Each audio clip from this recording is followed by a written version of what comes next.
जिस मनुष्य द्वारा मन को वश में नहीं किया गया है, ऐसे मनुष्य के लिए परमात्मा की प्राप्ति यानी योग असंभव है, लेकिन मन को वश में करने वाले प्रयत्नशील मनुष्य के लिए परमात्मा की प्राप्ति योग सहज होता है।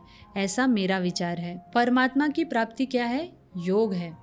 जो मनुष्य भगवान को प्राप्त ही नहीं करना चाहता तो उसके लिए ये योग बहुत असंभव है। वो सुन के ही डर जाएगा कि अरे बाप रे, हमसे तो नहीं हो पाएगा, हम संसारिक हैं। सबसे बड़ा एक्सक्यूज़ दे देंगे, हम संसारिक हैं, हमारे पास बहुत काम होते हैं, हम बाबा जी ये सब थोड़ी हैं कि हमारे पास इतना फ्री टाइम है हम बैठ के भगवत प्राप्ति करेंगे। ये गलत है। ये हमने एक गलत धारणा बना ली है।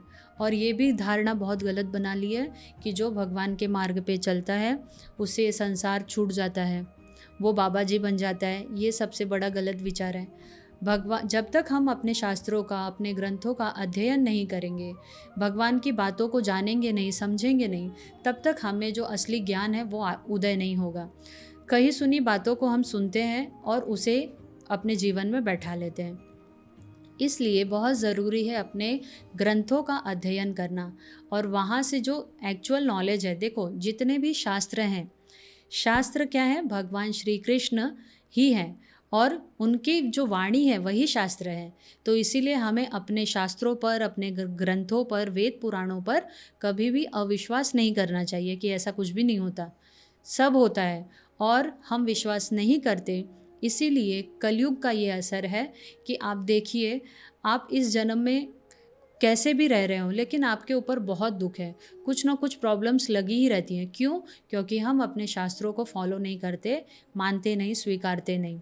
इसलिए कि कुछ भी नहीं होता, सब चलता है, सब नहीं चलता। क्यों? क्योंकि ये श्री कृष्ण का बनाया हुआ संसार है, ये उनकी सृष्टि है।